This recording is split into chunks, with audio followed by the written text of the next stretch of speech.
Edge.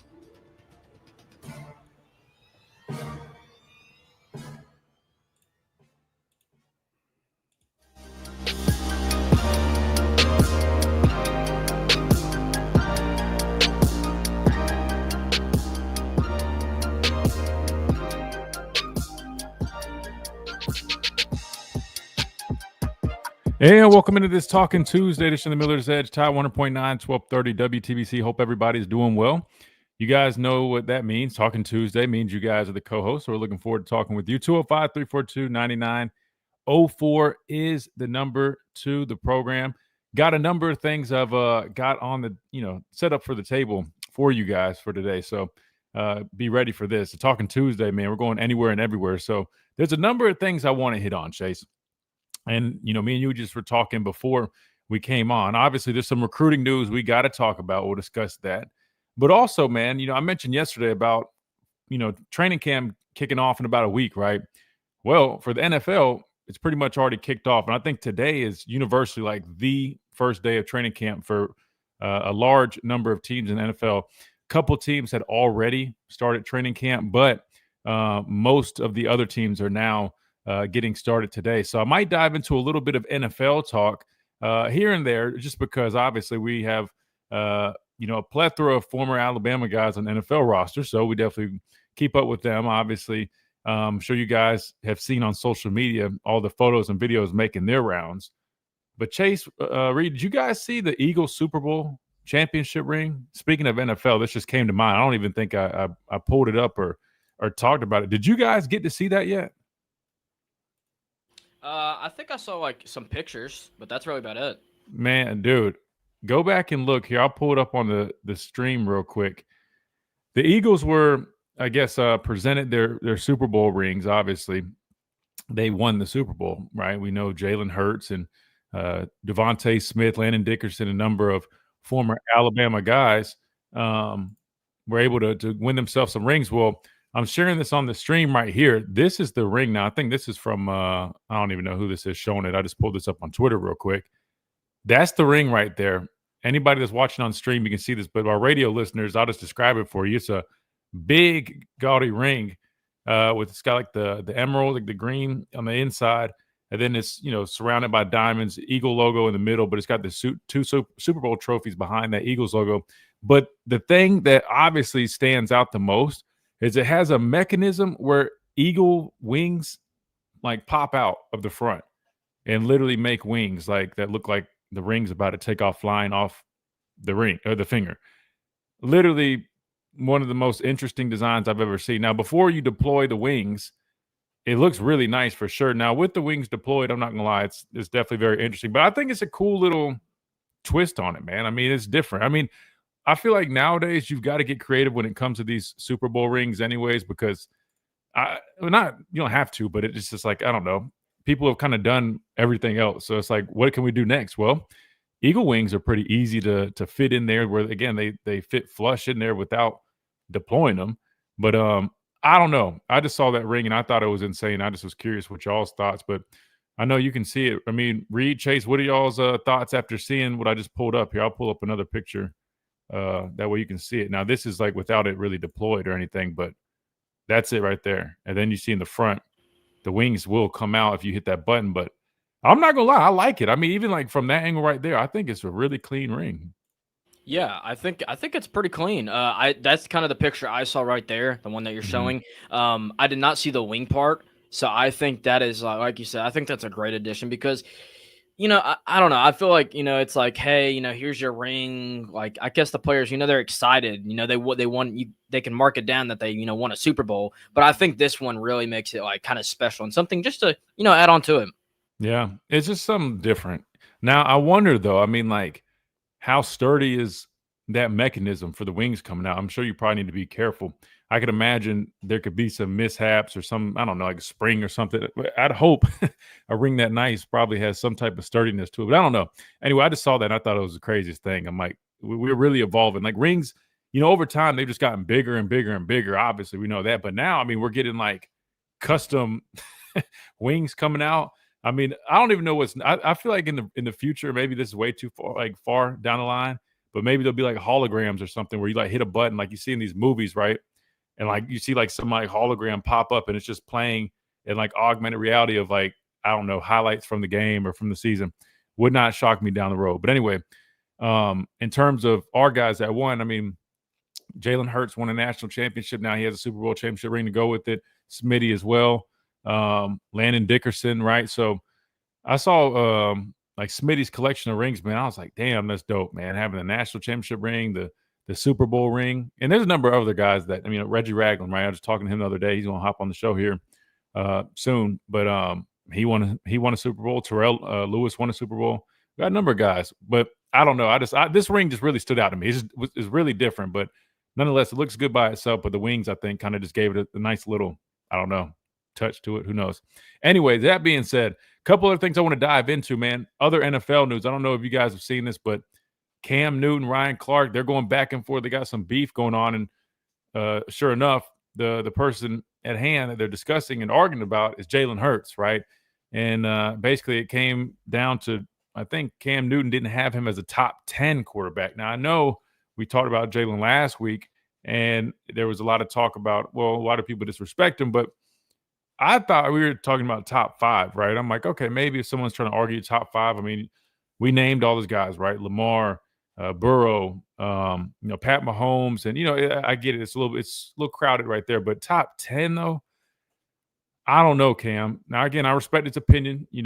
All the accolades he has, he played that position, but to me, man, I thought that was a little, I don't know, little bit disrespectful. Not just like he's intending to do so, but where he had him at, I'm like, I can't get down with that. But him and Ryan Clark had a little bit of back and forth. Might play that little snippet of Ryan Clark, and I know a lot of people aren't the biggest fan of Ryan Clark, but I thought this specific take actually made a lot of sense, and I was kind of rocking with it. But anyway, in terms of NFL news, that's probably about what we'll get into, training camp and some of that stuff. Then also college news we're going to dive into.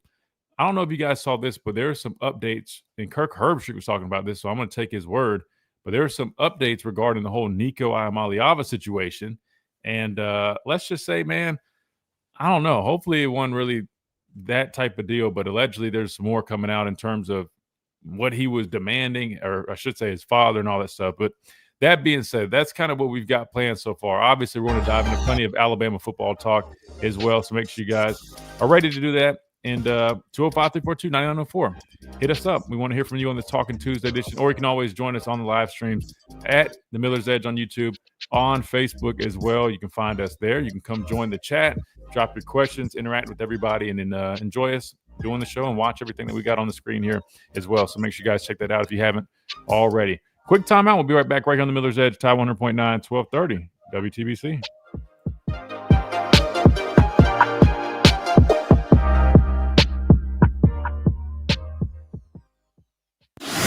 The Tide 100.9 WT. Justin, what's going on, man? Kenji, Dwight, Mike, Ricky Rose, Cameron's in here. Hola, amigo. Love the show. Roll Tide. What's up, man?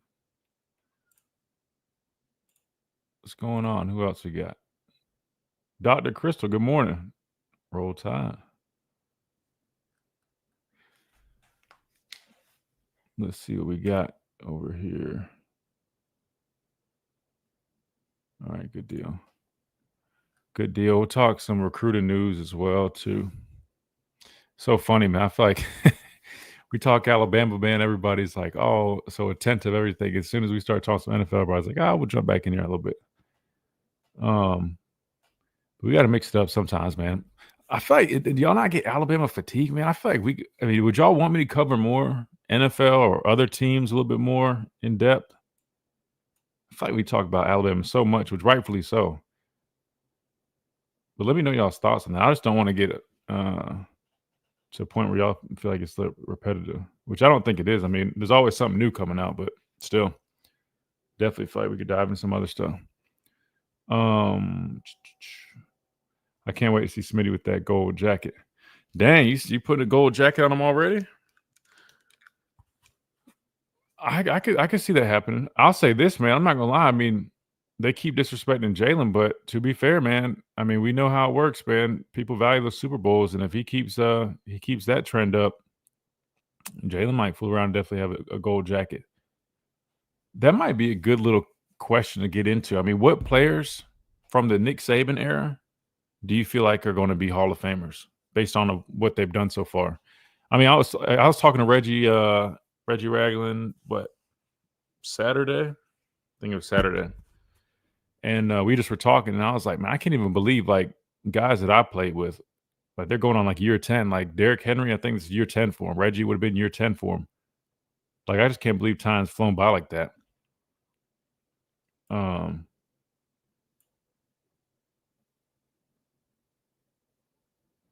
Wait, what's that say, Mike? Mixing up too much Bama when nothing's really going on is fatigue. Hold on, Mike, I might not have understood that correctly. Yeah, Julio, Dr. Crystal, that was the one that jumped immediately to my mind. Out of guys that Coach Saban has coached, who I feel like definitely are going to be gold jacket guys. Gold jacket, Justin, just means like Hall of Famer. What guys do you think will be an NFL Hall of Famer? The two that I would say, like off the top, Derrick Henry, Julio. Dang, y'all keep beating me to it. Derrick Henry and Julio, I feel like are no brainers. I feel like CJ Mosley's close to being a no brainer. I feel like there's a good chance he definitely down the road gets on there. This is Miller's Edge on Tide 100.9.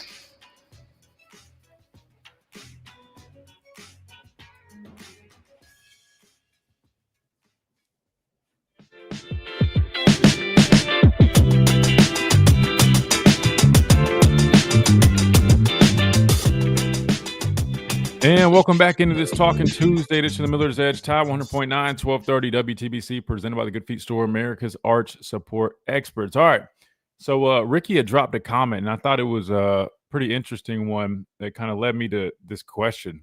And so I kind of want to ask you guys. I've been asking the chat, but radio listeners, you can kind of think about this too. In terms of, we've been talking a little bit of NFL. So you guys know I'm always going to try to weave it back into Alabama because we know, I mean, that's what you guys want to talk about, right? You guys want to somehow talk about Alabama, so I'll find ways to weave it back. When you look at guys from the Saban era that are playing in the league, that might have just finished, whatever the case would be, but guys that played under Coach Saban, right? Who do you feel like are sure, locks to be gold jacket players, NFL Hall of Famers? I was saying this, and I know Kenji and Dr. Crystal, I think they both said the same thing. I mean, Julio and Derrick Henry, I feel like immediately jump out as like no-brainers, I feel like. CJ Mosley, I would say, is definitely very close to being that no-brainer. I think I definitely see him getting in. Might be a few more years down the road, but definitely, I would see him getting in there. Trying to think of who else. Reed, Chase, is there anybody that you feel like are like no-brainers given like, I know it's still early for a number of guys, but I'm trying to go back to like some of the earlier ones first and then work my way up to more recent. Because obviously, it's hard to tell if a guy's only been playing 3-4 years versus guys that literally have, been in the league or already making their way out. What about I was gonna say, could you restate it real quick just so I can kind of get like an outlook on it? Can I do what? Like restate like with the topic. Oh, it's just it's just what guys from the Saban era do you feel like are NFL Hall of Famers? Okay. Chase, you got any? I would say Julio. Julio, I feel like is a lock. Yeah. Derrick Henry, I feel like is a lock. But I was saying, is there any other guys than those two that if you think back? How do you feel about Amari Cooper? That's a good one. I don't know enough to be a Hall of Famer. I'm not too sure. I mean, we could pull up his numbers real quick. I mean, talent-wise, dude, I mean, that dude is incredible. I know he's dealt with injuries, though. I feel like have kind of, when I say hindered, obviously he's still been extremely productive and a hell of a player, right? I mean, he's a 5-time Pro Bowler. I mean, he's definitely had a lot of success. But even then, I mean, he's got over 10,000 receiving yards, 64 touchdowns. That's a good one. I mean, I definitely think it could come to fruition. I feel like if he wasn't as banged up, I mean, his numbers would be even crazier, And you think about it, he got off to an interesting start. He was drafted by Oakland, didn't really go great there, got a fresh start and ended up being a lot better. But That's actually a really good one too. I could see that maybe happening. I think Justin's got a good point with Minka Fitzpatrick. Minka, let me see. Hall of Famer, yeah. I mean, definitely. It's hard. Like, would that shock me? No, but I'm trying to think of like people that you just are like, oh, that's a done deal. Yeah, I mean, you're right. Yeah, probably Minka too. I mean, I think Minka's probably close to being a done deal too. 3-time first team All Pro, 5-time Pro Bowler. Yeah, you guys are right. Those are two really good ones. Dang, that's actually both of those I think are definitely probably close. I would have them like right under. I think Julio and Derek are like S tier. I would list those as maybe like A. You know what I'm saying? Does that make sense? Which Minka still has price at least a few more years. So yeah, that's another really good one. What about like Jonathan Allen? Maybe. I don't know numbers wise. I mean, he's been a dog. I mean, and this one is really early, but Quentin Williams has been really productive with what he's done thus far. Trying to think of offensive linemen. Who are some offensive linemen that maybe, I don't know. QD says Derek and Julio. That's what I'm saying. Like those two just jump out. They immediately jump out. Jonathan Allen, from a statistics standpoint, I mean, he's got 42 sacks, man. Has he never been named to a 2-time Pro Bowler? 2-time Pro Bowler. Let's see what Quinnen's definitely really early on, but if he continues on the path that he's on, I think he would definitely be on there. First team All Pro, 3-time Pro Bowler. Already has 39 sacks. Yeah, I think Quinnen could definitely be one of those guys too. I don't know. You guys keep thinking on that though, because I feel like we're probably forgetting somebody. I don't know why, but I feel like Ryan Kelly, Kenji says, could be. I mean, I'm not going to argue that one. Kenji's a good one. I'm sorry. Kenji had a good one, Ryan Kelly. Any tackles? I mean, I feel like we had all these. I mean, Dante Hightower, Dr. Crystal just threw that one out. That's a solid one. I mean, you got Cam Robinson. He's been playing a while. Damn, man. I don't know. What I need to do is pull up the list of like all the guys in the league or that have been in the league. I feel like we're definitely missing a couple. We probably are, but we'll figure it out here in a minute. I don't know. I just thought that was really interesting though. But back to Alabama guys, right? This is about Jalen Hurts. So again, I don't know if you guys have seen this, but this had come up again. There's always this controversy, conversations about top guys at positions, all that good stuff. But this one, man, I forgot who was it. George, I think, that brought this up last week about Jalen Hurts. People not really having him in the conversation as a top quarterback. Which I think if you look at the numbers, people are complaining about. Oh well, his numbers in terms of passing yards isn't the same as some of these other guys you're comparing him to. But to be fair, if you look at the system that he's in, man, I mean they run the football a lot, man. I mean I think Saquon Barkley was 2,000-yard rusher.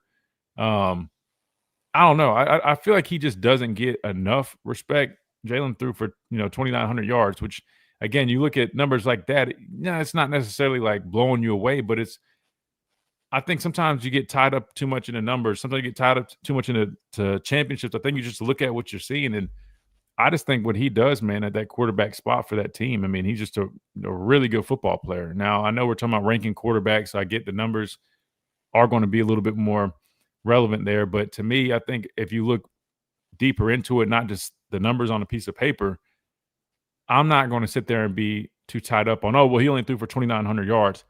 I, without a doubt, think he's a top 10 quarterback. Would you guys agree, Chase? Reed, would you guys think it's pretty easy to say that Jalen's a top 10 quarterback? I think top 10. I think that's a given. At least I think that's a given. Chase, what do you? Oh, it's automatic. It's not even a question. I'm shocked by Cam Newton's comments on the situation. Yeah, I know. It's kind of interesting though, because I'm like, I don't know, man. I wouldn't look. I know Cam, play with Cam. He's not like one to be a hater or something like that. But to me, I just like, I don't know, bro. I'm like, I need to listen to his whole take and see who he had in his top 10, because that's what I want to know, right? Like top 5, like if someone wants to argue if Jalen's a top 5 or not, like that's fine. That's fair, right? I mean, because I mentioned earlier, right? I mean, I think that you have to have Mahomes, Lamar, Josh Allen, Burrow. Those 4, I feel like, have to be in the top 5. And so you really got room for like that fifth. You know what I mean? And that like if someone wants to argue, you put one other guy, or you get what I'm saying, like have him like round around 6 or 7. Like I'm not going to be mad about that.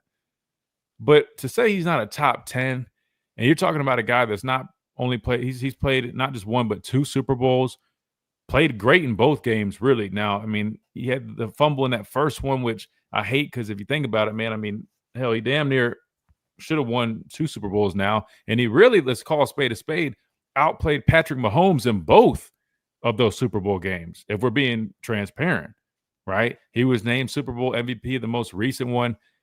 So to me, I just think I don't know how you have a guy like that and you say he's not a top 10 quarterback, which I get. There's been players that have won games or Super Bowls, you know, that won one year and maybe they weren't the best guy. But to me, Jalen's not like that. I mean, I feel like he's displayed what he can do, right?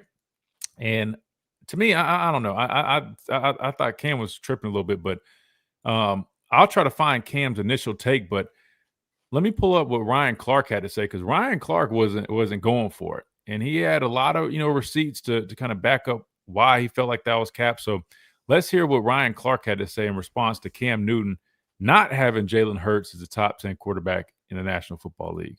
Do you feel though that response is disrespectful to Jalen Hurts? We have to stop allowing people to have excuses to disrespect Jalen Hurts. Cam recently said I was playing things safe, so let me cook for a second here, right? So there's different ways to look at it. Historically and presently, Jalen Hurts is the top 10 quarterback, and you're going to look at it different ways. You're going to look at talents above X's and O's, the ability to help your team win, and then to me, it's proximity to the GOAT. Let's take Cam Newton, right? What made Cam Newton great?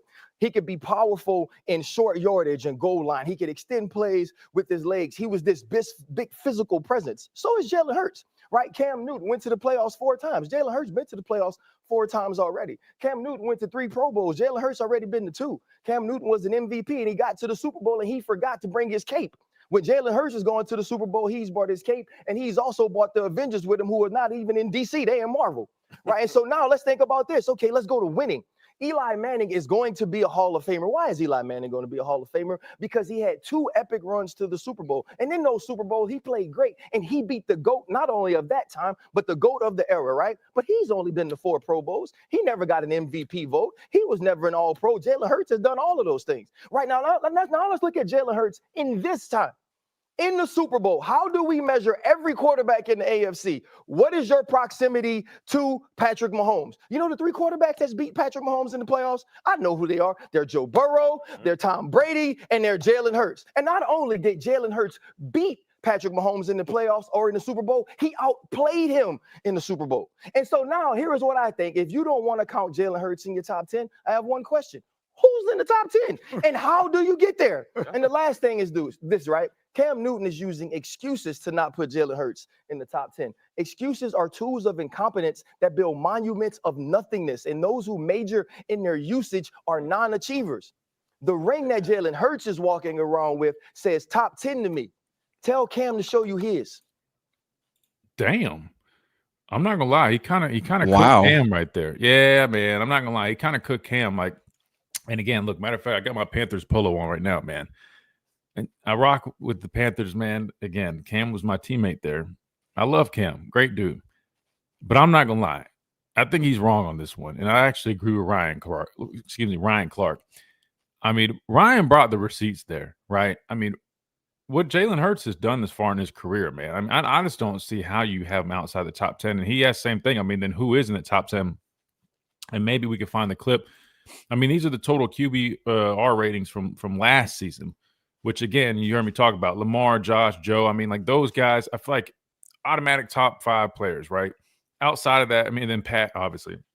But if we're being honest, Pat hadn't even really been playing. Like, Pat's been a little inconsistent, lately, right? Not taking anything from him. He's still obviously the best quarterback or, top quarterback in the league right now, right? Arguably youngest with all the success he's had. I'm not arguing, but you get what I'm saying. Like, even the best guys aren't perfect. And I'm using Pat Mahomes for an example. But I get the argument. Like, that's why I said top 5. You look at some of these other – I mean, Jaden Daniels had a hell of a year last year.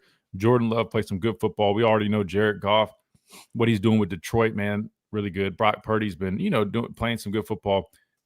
But to me, that's why. So like top 5, that's what I was saying. I mean, like I can understand it could get a little muddy, but top 10, I just don't see it. I just don't see him being outside that top 10. Like I'm not going to sit here and try to waste too much time trying to rank these guys. I mean, in terms of QBR, he was ranked 10th. So I mean, technically, if you're going off of that, more off the individual factor, I guess that should put him in that top 10. But then you see a guy like Tua who's down at 15th, who I would argue is a top 10 quarterback. So you don't just only go off of this metric. I'm not saying that, but I don't know, man. I don't know. I see Dr. Crystal said Cam does have a little bit of hater in him when it comes to quarterback. Could it be that? I don't know. I mean, I do know sometimes, look, athletes, football players especially, man, look, they got egos, man. There's always egos. And sometimes it comes out, especially when you're, watching other guys and you're seeing things. Look, I'll be honest. I mean, could Cam have a little bit of envy? I hate saying that because, I mean, Cam would be like, I ain't envying nobody because Cam is very confident on himself. But let's call a spade, man. I mean, Jalen Hurts accomplished what he probably always wanted to do. I mean, that's one thing Cam didn't get to do was win a Super Bowl.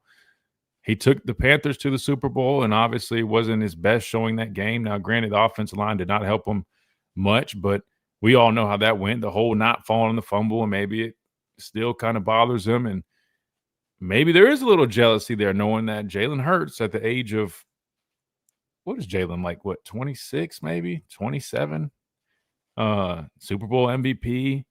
I mean, everything really looking up for him. Maybe there is a little envy or jealousy. I don't know. Chase, you said you found the clip. Did you is it on Cam's Twitter? Is it on his podcast page? Yes, it is. All right, I can try to pull it. Is it 4th and 1? Yeah, fourth and one. All right, I'm gonna pull it up that way you can play it. Do you know? You said it's a minute and a half. Wait, I'm seeing him talk about the Unks. Teddy. Oh, okay, here it is, right here. Why Jalen Hurts is not a top 10. All right, so let's go ahead and do this. Let's backtrack. Thank you for finding that, Chase. Let's hear why Cam Newton feels that Jalen Hurts is not a top 10 quarterback. Now, I know everybody's going to get mad at this. Cam hating on Jalen Hurts. It's hard for me to grade Jalen Hurts with the talent that he has around him. Jalen Hurts is a great quarterback. But if we're talking about what they bring to the table holistically, it's hard to judge what Jalen Hurts can do when you're throwing to a guy like A.J. Brown, Devontae Smith. When you have tight end skill set, you have a dominant defense, the best running back in the game. Download Madden and see how many stars is on the offensive side of Philly. Like you got King Henry, Zay Flowers, Mark Andrews, and Isaiah Likely, those guys, that's cool. But when you're comparing, Lamar Jackson still shows you why he's an elite player. Josh Allen has to play elite in order for them to play. Lamar Jackson has to play at a high level for the Baltimore Ravens, even though that they have a dominant defense. Patrick Mahomes, he got a lot of talent. But boy, oh boy, you can't put no John Doe in Patrick Mahomes and think that they still gonna win the way they win it. I understand that. Jalen Hurts does not have to play elite for the Philadelphia Eagles to win. He has to play good, but he doesn't have to play elite. We're not asking you to win the game. We're just asking you not to lose it. When you ask that question, are we winning because of you solely? Because of you, or is it the resources around you? So game changer, game manager, those are the things that you have to ask yourself. And those are the metrics that I'm going off of. It's like, bro, even when the tush push, you got 5 people pushing you, bro. You got a solid group around you, dog. And the man who Jalen Hurts is, bro, I respect him. I take my hat off to him. But just because he's a great guy, that don't mean I can't critique his game. Okay. Should have known that's where it was going. So definitely the talent around him argument, which, to be fair, that's something to take into consideration when you look at, and you're trying to analyze stuff, right? I think that's fair to take into consideration, but I still want to hear who he would have in front of him in terms of guys in his top 10. What I would argue is, though, number one, you can't fault him for having a good football team. And I'm not gonna lie, hearing that, maybe Cam does kind of feel like, well, damn, like I didn't have these weapons. I mean, he had Steve Smith and, Kelvin Benjamin, but he didn't have a Devontae Smith, A.J. Brown. To be fair, they did just pick up Saquon. So, I mean, Jalen was playing really well before they had Saquon. But, yes, I get that. Saquon definitely was, very instrumental in that Super Bowl season they had last year. But I don't know, man. I feel where he's coming from in the sense of like it's hard to necessarily say like, all right, from just a pure talent perspective. I mean, the only way to really, I guess, have a definitive answer, which I don't even think this is really necessary. But if you really wanted to do this, you put some, and we're not going to be able to do this, but Jalen, go take snaps, go play somewhere else, whatever. Without those weapons, put somebody with those weapons to see if it's the same thing. I remember when he got hurt and Gardner Minshew stepped up, had a good game. I think they were playing Dallas. Everybody was like, see, it's just the system. It's not Hurts. But look, man, people can say that all they want. I mean, they say that about Brock Purdy, but dude, you got to be a good football player, man. Like I get the whole, you don't have to be perfect, but you just can't lose. But at the same time, man, like he still has to make the throws. I mean, we're talking about the National Football League. Like I get those guys are going to make plays, but like he still has to operate. He still has to do things. I mean, there's a number of times I still see him have to make plays as great as his offensive line is. I mean, he finds ways to do things that, he's extending plays and then making throws on the run. I mean, like, I don't know, man. I don't know. I still am. I'm leaning towards Ryan Clark on this. I am. And I'm not being biased because Jalen's my guy. I'm just being honest. I feel like Cam is kind of he's leaning too hard into the guys around him, man. I think he's leaning a little too hard. And I respect the argument about it, right? I mean, we know playmakers definitely make a big difference, but I don't know. I wouldn't completely say that. I mean, I don't know. What do you guys think after hearing? I mean, do you think Cam has a little logic to what he's saying, Chase Reed, or do you think he's tripping on this? He is absolutely tripping. That is insane to me that Cam Newton, of all people, would say because the talent that Jalen Hurts has around him, he's a game manager. There, like you said, Christian, you have to make the throws, make the reads, know how to manage the game, and be a good quarterback. Jalen smashes all of that. Like it's not just this average Joe at quarterback. Like you saw how much of a difference there was when Jalen wasn't under center and when he was, or when he wasn't and he was. Like he added so much, just a lot of dynamics that a lot of NFC teams just couldn't stop. You looked at the Redskins. Mm-hmm. You looked at I believe they faced the Rams, and I think they had a bye if I'm not mistaken. And you saw how much of an issue a lot of these teams had with Jalen Hurts. He's not just this RPO kind of guy. He can destroy you with his eyes. He can destroy you with his ability to extend plays that Lamar Jackson does, that Josh Allen does, that Matthew Stafford does, that Patrick Mahomes does. I'm just confused as for someone that you just said, Christian, kudos to you. He played better than Patrick Mahomes in 2 Super Bowls. Who can say that? Like, that is wild to me, but I don't know. It's just people just say anything nowadays. Yeah, and I say, like, I mean, look, I respect his opinion because he, is a very successful player himself. I mean, he played that position, right? Did it at a high level. And, I remember Cam before all the shoulder injuries. I know a lot of people remember the last few years where his motion kind of changed and he didn't still have that same, zip on, and his accuracy really took a hit. But, I mean, Cam was a dog when he played. And I get that. But I still, that don't mean everything he says is 100% right. I'm just saying I at least respect his opinion, but I will disagree with him on this one. I think he's leaning way too into that, and it seems like everybody in the chat feels the same way. And Dr. Crystal even says I can't take Cam seriously with that hat on. Again, if you guys aren't on the stream, check it out because you can see us watch the video, and you actually can see Cam with his what is it, like a denim top hat type deal with signatures on it. I'm not gonna lie to you, man. Cam's always had his own unique thing. He came in like training camp one time with like Versace shorts that I kid you not, man. They were like, I don't know if you guys know what Sophie shorts are. It's what like cheerleaders wear, man. They were like that short. He had these short Versace shorts on, a scarf on his neck. Like, dude, it was a hat. He's an interesting dude for sure. Anyway, we got to hit a timeout. I would definitely want to know y'all's thoughts. Do you guys feel like Jalen Hurts is the true top 10 quarterback, maybe even pushing top 5? Or do you agree with Cam that he says, hey, man, he's got too much talent around him for me to really judge if he's truly a top 10 quarterback? We'll hit this timeout. We'll keep on rolling. We got you guys lined up on the phone lines, 205-342-9904. We want to go to you. I see we got Pat, we got Ricky. I already know Pat, man. Pat's going to give us an update. We got to mention some recruiting news. We'll do that when we come back right here on the Miller's Edge, Tide 100.9, 1230, WTBC.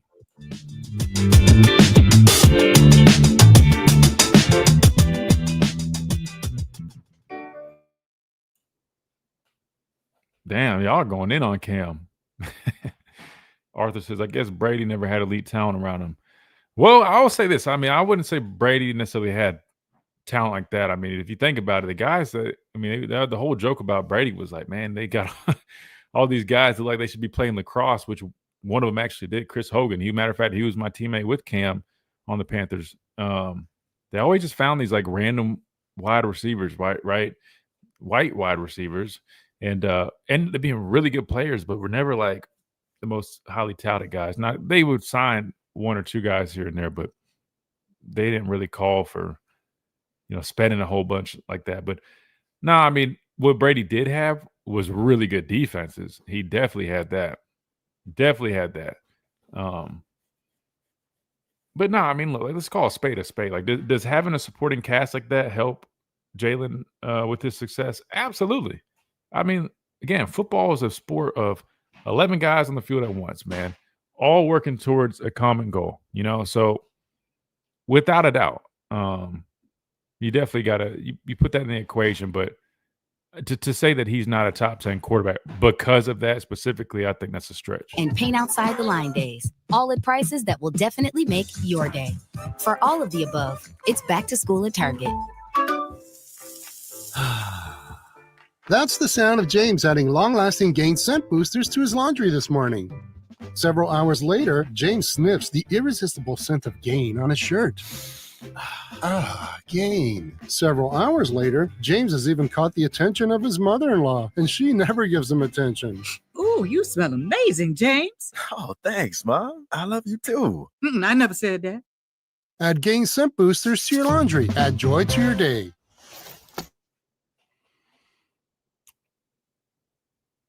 What's going on, Ben? It says Hertz is 5 in my book.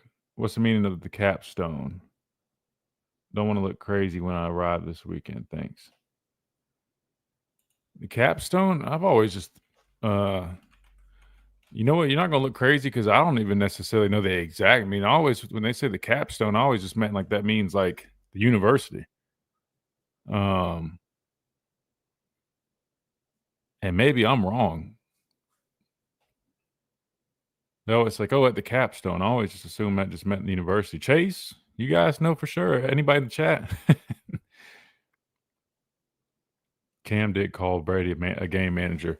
I mean, look, I will say this. I understand where Cam's going when he's comparing those things, because you do have different types of quarterbacks. You have guys like when you look at Lamar is like he's improvised. He's making the like furthest thing from necessarily John Tide one. But then you do have quarterbacks like Brady who they execute that system like to perfection. But there's nothing wrong with that. And those guys are elite in their own way. Some might argue it's better to be that way.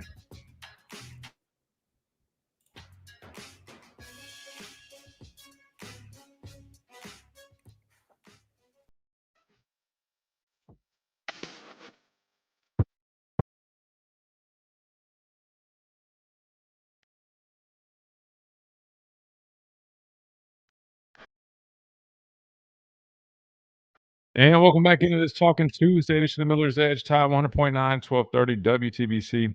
Hope you guys are doing well. We just got done having we didn't really have a debate. More so we're listening to a little debate between Ryan Clark, Cam Newton. Obviously, Ryan Clark was coming to Jalen Hurts' defense. Cam Newton didn't feel like he was a top 10 quarterback.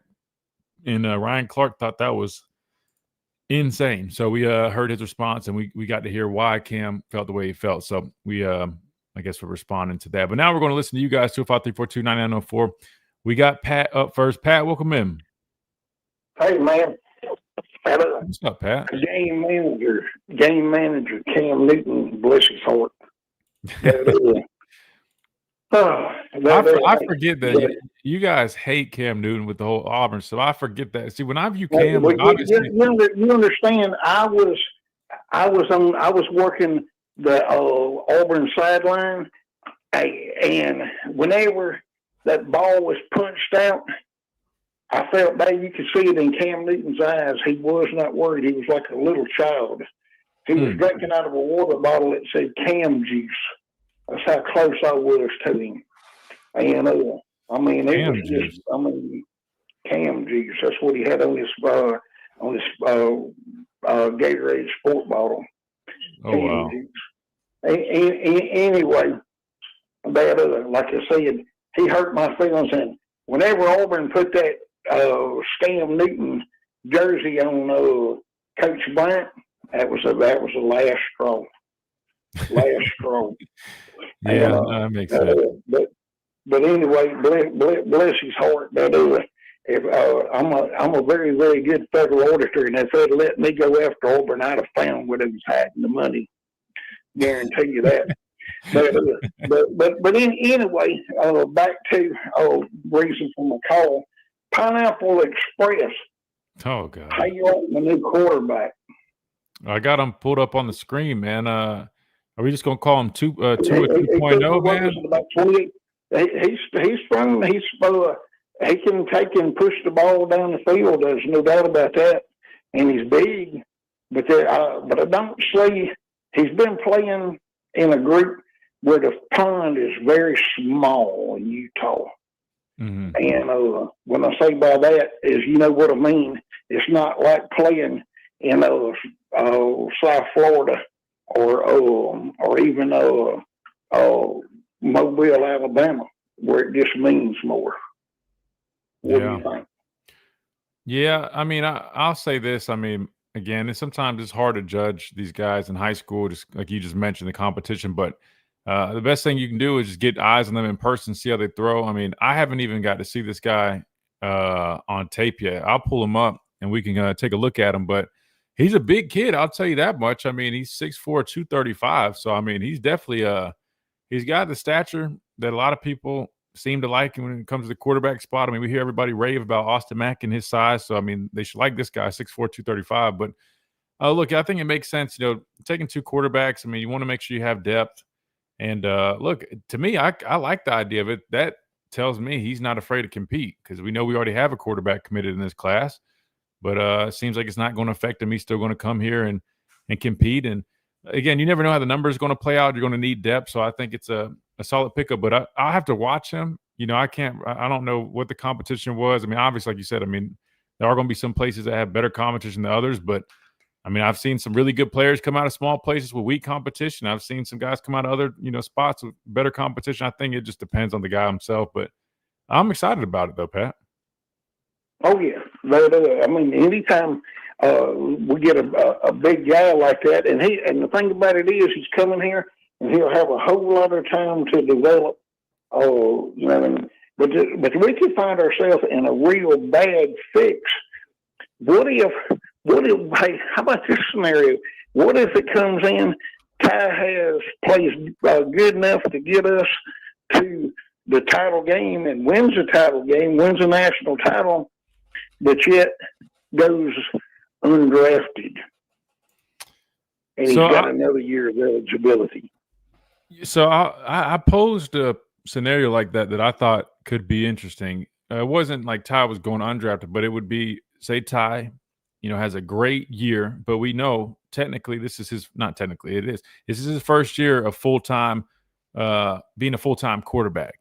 And what that means is that some NFL teams might want to see a little bit more. And we know he does have another year of eligibility after this year. Could he want to or choose to come back and play another year of college football? That would be his choice. And that would be interesting. And that's why I posed that scenario, because I thought it would be a very interesting dilemma, because then you'd be looking at a fifth-year guy who just led you to a really successful season. So obviously him returning, just like when Jalen Milroe led the team to an SEC championship, I mean, it was kind of obvious that he was probably going to be the guy. I'd argue that Ty Simpson would probably be the guy if he, had a good year this year and decided to come back. But then that leads you to the situation where you got Keelan Russell on your roster, who is the future, and you know he's going to want to play, especially going into year 2. And you got Austin Mack still there, who they're really high on, right? Even though, I'd argue that he might end up being kind of lost in that equation. Unfortunately, they like him a lot. Then you're bringing in 2 other guys. Definitely would be a very interesting scenario. Personally, I mean, if you had to make a decision, I always would just stick with the guy that gives you the best chance. And that if that's Ty coming back, I mean, I think you try to find a way to convince Keelan to stay if that works out. But I don't know. Again, that's all hypotheticals. But to me, taking 2 quarterbacks, I mean, look, I mean, nowadays you want to have some insurance, right? Especially with the portal and all that stuff. I think it makes sense. But yeah, it would be an interesting situation, Pat, to have Ty come back again and then have all these quarterbacks in that room that there's a lot of talent there. Inevitably, there'd probably be at least one guy leave. Oh yeah, I don't know whether it would be Matt. Hey, 'cause I think it would probably be Matt. I don't doubt that Keelan Russell is. I mean, we shouldn't talk about money, but I don't doubt that Keelan Russell's the highest paid one in that quarterback ring for sure. I mean, that didn't take a rocket scientist to figure that out. Yeah, no, 100%. I mean, that's why I'm saying if you could just convince him to stay, right, and say, all right, look, man, like this is Ty's last year, but I don't know. I mean, look, I don't know. I'll say this: one thing I do know is that there's a really close relationship between all these guys, and Keelan and all his teammates, man, you can just see it, like the way they interact. I mean, you can just. I think it'd be really tough for a guy like that, even if it was a situation where he might have to wait another year, right? To me, that relationship with all his teammates, I think, is strong enough to where that would come into the equation, help him kind of just hang around. Yeah, if he had to. But yeah, I'm gonna pull up these highlights, Pat. I got them pulled up right here. I'm gonna watch them. Yeah. Hey, Ty seems to be loved by the offense and the defense, from what I understand. Yeah, all these guys are close, man. I really like the bonds that they have, and you can just tell, man, like everybody is really close knit. And to me, I think the best football teams always have that type of relationship. I mean, maybe that's why Florida State struggled so much last year. They just had so much unfamiliarity. Maybe the guys weren't that close like that. I don't know, but I just know I feel like this football team, man, the bonds that they have should definitely help them just have a lot more togetherness and have a lot more success. That's my opinion, though. Well, hey, after you watch his video, I'm going to be listening. After you watch his video, give us a synopsis. I'd appreciate it much. Yeah, I will, man. I got it pulled up and watch it right now during this top of the hour break. We appreciate you, Pat. Have a blessed day, sir. Bye-bye. Yes, sir. You too, man. All right, good deal. We got to hit this top of the hour break when we come back. We'll go back to the phone lines. Plus, we'll give a quick little analysis, I guess, first thoughts on the Tide's latest quarterback commit, Taden Cowah. I think I'm pronouncing that right. I'll get it right when we come back right here on the Miller's Edge, Tide 100.9, 1230, WTBC.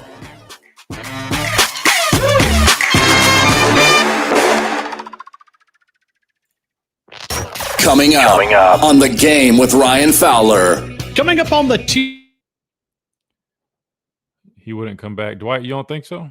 I mean, the guy waited, 4 years to be a starter, man. And you don't think he wouldn't mind playing one more year of college football? I'm not going to lie to you. I definitely think he would come back.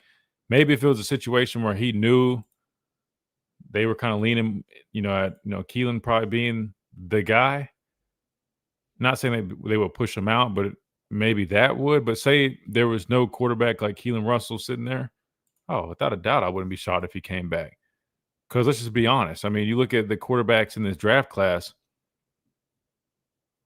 I mean, Ty could definitely put himself in the equation of being a top guy, but the old advice is always going to be, if you don't have a first-round grade, you probably should come back to school because you can earn a lot more money. And for Ty to be a first-round pick, I mean, he's going to have a really good year. Again, this is his first year as a full-time starter. Even with him having a really good year, I mean, that's going to potentially but you get what I'm saying. That's going to come into the equation. People are going to look at that. So, that's just how it works, man. NFL, they always value experience, or they at least, consider that, especially at the quarterback position. Other positions maybe not as valued, but the quarterback position for sure. Oh, wait, let me not do that. I'm trying to figure out if our streams messed up or people just jumping in and out. We went from like Really lost like 75% of the people in here in like a second. I mean, so far I like this dude's like his first few plays he got on here, so I keep going back. I'm not really paying attention. I'm trying to really watch it. It's a good ball. Definitely looks like a big dude though.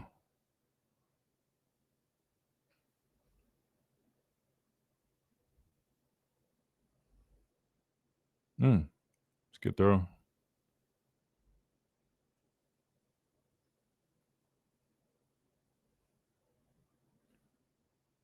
It's like a solid player.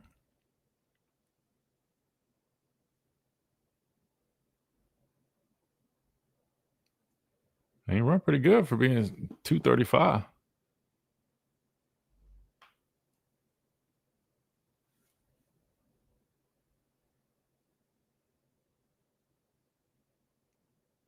It's just so hard to really judge these guys. I mean, because again, these are highlights. So I mean, they're gonna have all their best plays on there. You know what I mean? So everybody's gonna look great on their highlight tapes. But in terms of his ability to throw, I mean, that's him throwing on the run. Another one rolling out, accurate.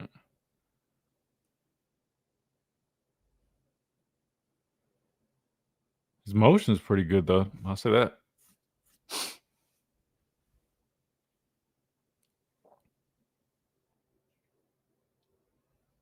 Rolling out his opposite shoulder.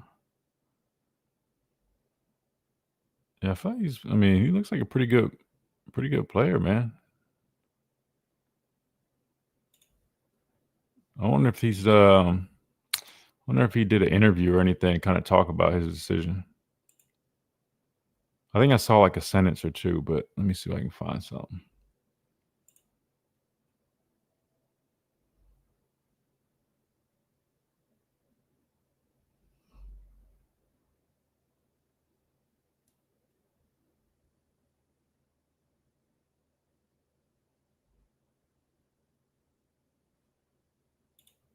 Yeah, I mean, I like it. Hey, if Arch Manning can sit 2 years, Keelan may see the value sitting. Yeah, exactly. That's what I was saying. I mean, and again, this all hypotheticals, but it is something to think about, though. I mean, because you're talking about, I mean, Ty sat all those years, and I'm just saying, like, if you don't think a guy like Ty, who was patient enough to wait that long, wouldn't consider coming back to school for a final year to really up his draft stock, I mean, come on now. I mean, that's a given. I mean, because let me see. I only think he'll come back if the coaches see they need more development out of the others. You're saying, like, if our coaches think they need more development out of the younger guys? Well, I mean, to be fair, I mean, it's got to be Ty's decision, too. I don't think Ty's going to make a decision based off of, like, to help the other. Like, oh, the coaches said they need me back, someone come. I mean, I think he'll end up making that decision based off of, you know, the grades he's receiving. Afternoon. Whether or not he feels, you know, he's ready to move on. I mean, again, if he has a big year, I mean, you definitely can see him moving on. But again, I mean, the rule is, I mean, if you don't have a first round grade, I mean, it's always ideal to Tied 100 point. And personally, I mean, just for Ty to get a first round grade, I mean, he's going to have a big year.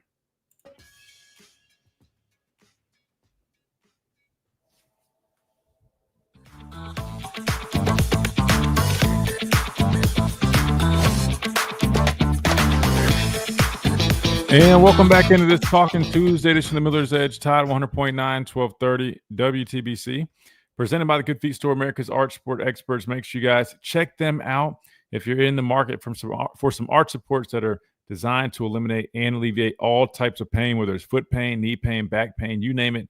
They will take care of it. Midtown Village is where you find them here in Tuscaloosa, right there off McFarland, but they are nationwide. Birmingham, South Alabama, you can find locations as well.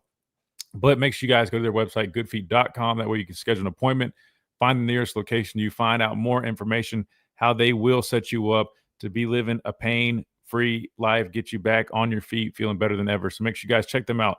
Walk-ins are welcome. You can always schedule an appointment, but it's try before you buy, nothing to lose. So make sure you guys pay them a visit. Again, that is the Good Feet Store improving the quality of people's lives 2 feet at a time. All right, we talked with Pat on the phone lines. He mentioned Taden Evans Kawa. I think that's how you pronounce it. But anyway, the new 4-star quarterback that just committed to Alabama. And we were watching this tape right now over here on the YouTube stream. And I'll say this, man, physically, big guy, 6'4", 235, sits in the pocket, makes, some really nice throws. I'll say this, I was telling everybody earlier, I mean, it's hard to really judge guys and say, like, oh, man, like this guy's – because they're highlight tapes, right? So they're going to put all their best throws, everything good on there. But just in terms of how he plays, I mean, he can move pretty well. You just saw him scramble right there for a big guy. I mean, he can, he can scramble if you need him to. I wouldn't necessarily call him like a dual threat, but I mean, he definitely can run. But you guys get what I'm saying. Like, it's not like that's what he's looking to do. I mean, he sits in the pocket well and delivers a nice football. I'll say this: he displayed the ability to really throw on the run.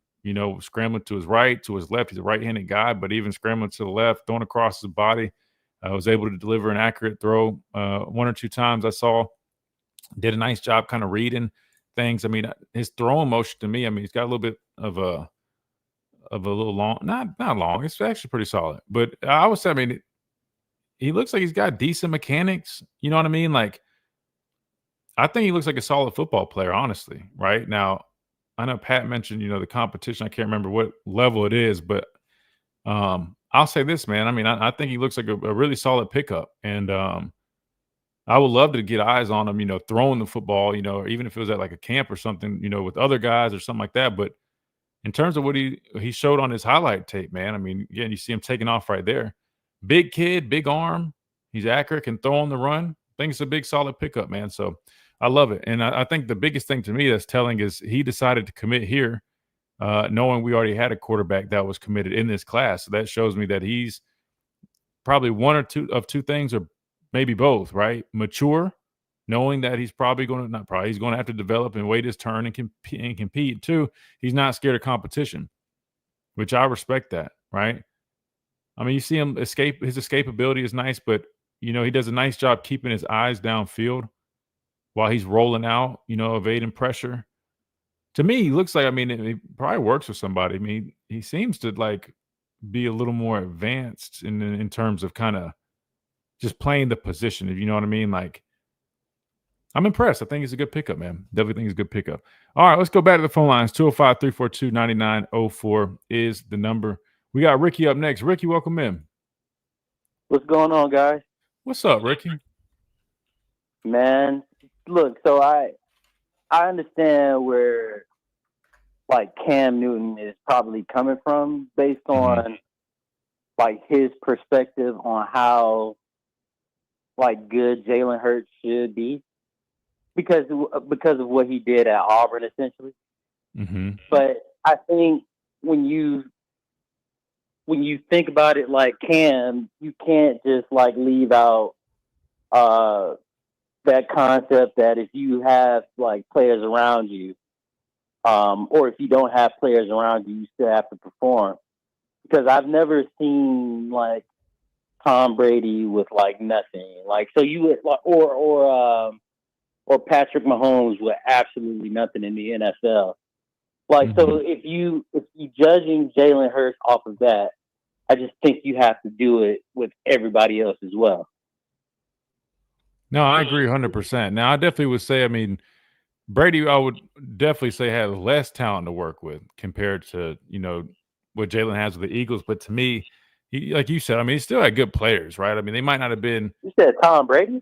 Yeah. You would say Tom Brady's weapons were as good as what the Eagles have?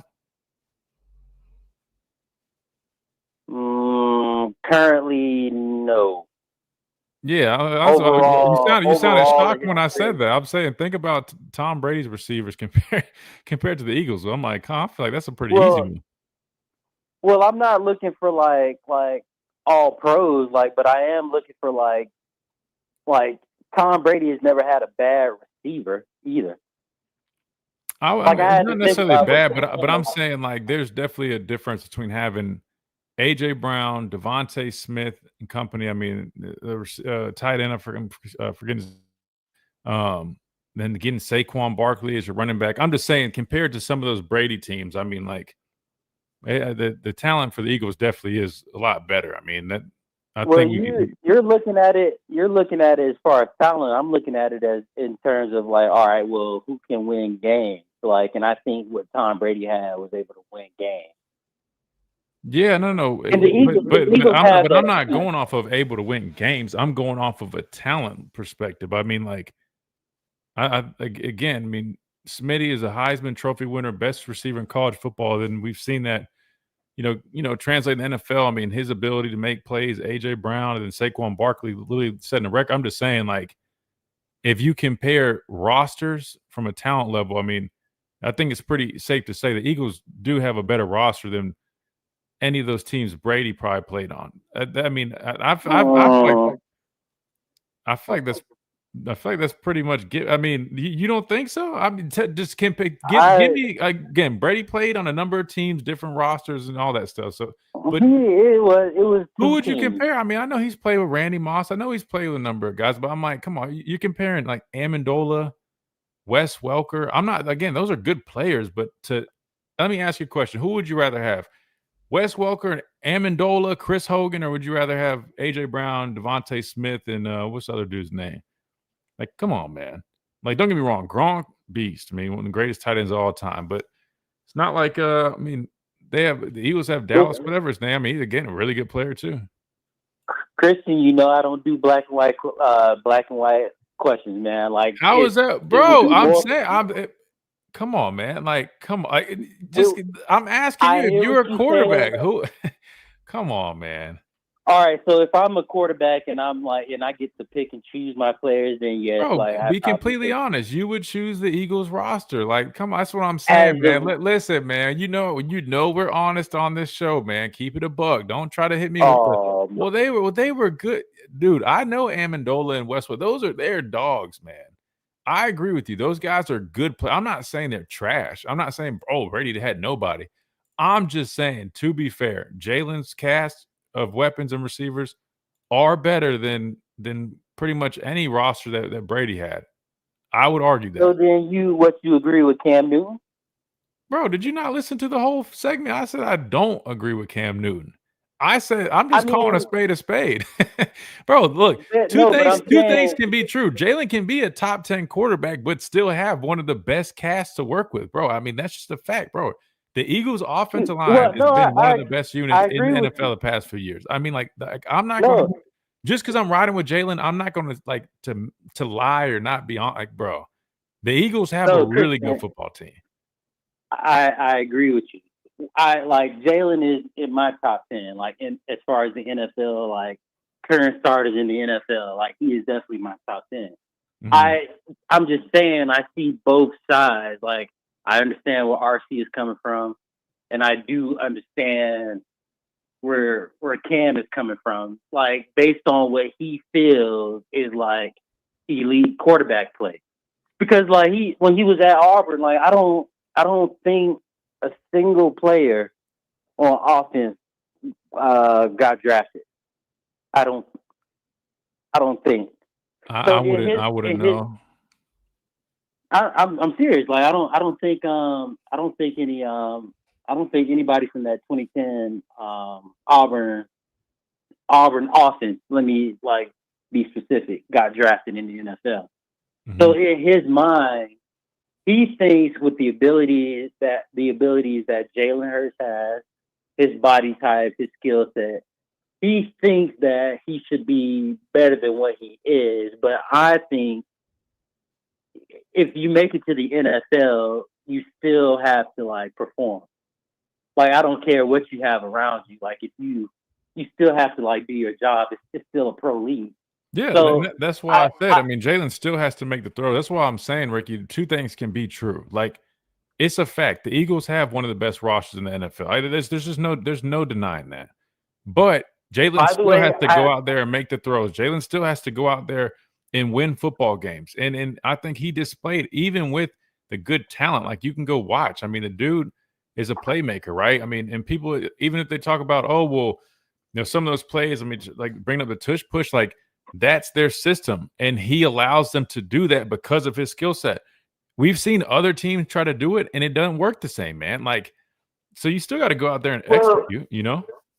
Jalen has always made plays though. Like, so when Cam says that, and mind you, I'm just kind of playing devil's advocate. When Cam said what he said, when Jalen went to Oklahoma, like I watched him make plays.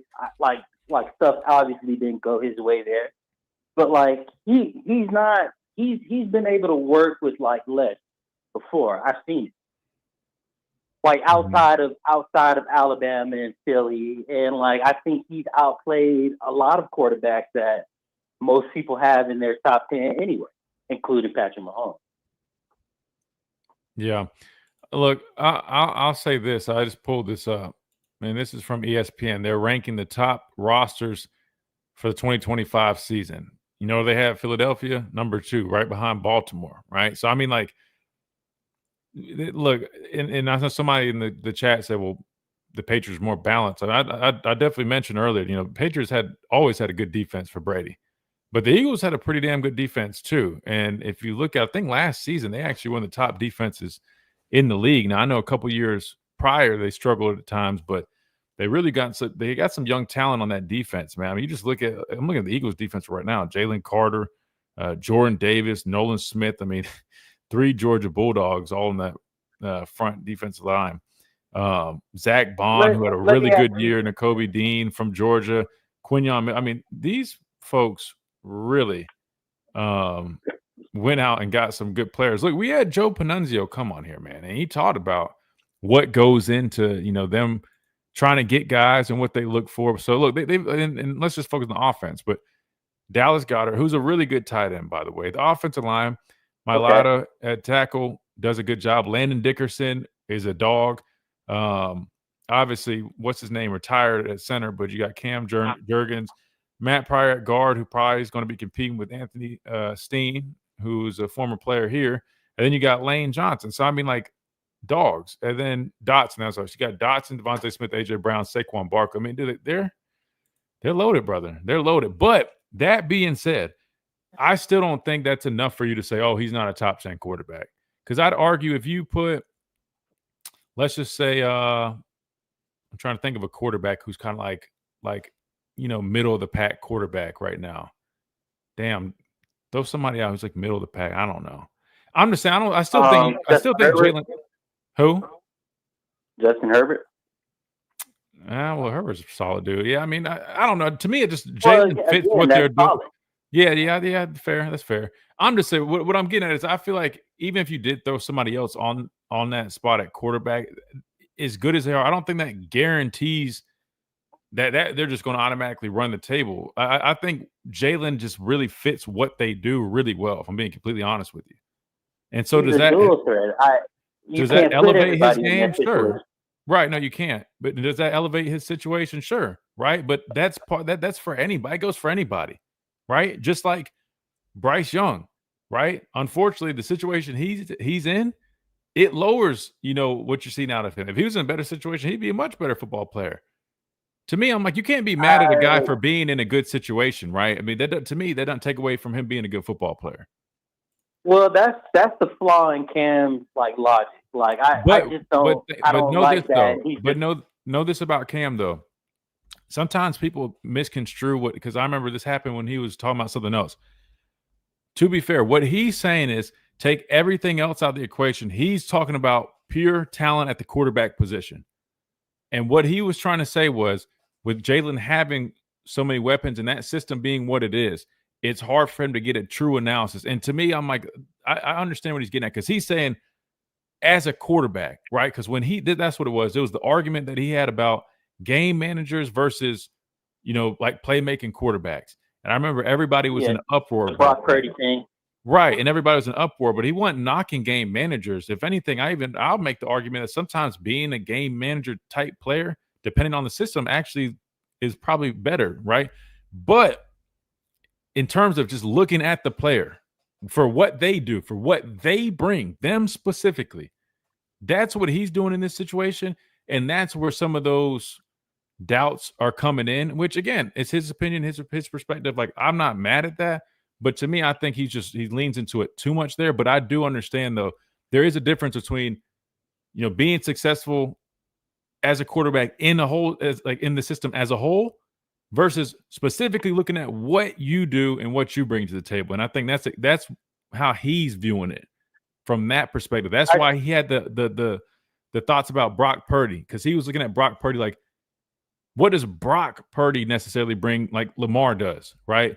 What's funny, though, is he talked about Lamar in Baltimore, and they got Baltimore literally is the number one roster right now, which I guess, I mean, now that you've added Derrick Henry, before maybe not so much, but you had Derrick Henry, and they've actually, tried to get Lamar some weapons on the outside. It makes a little more sense now. But anyway, go ahead, Ricky.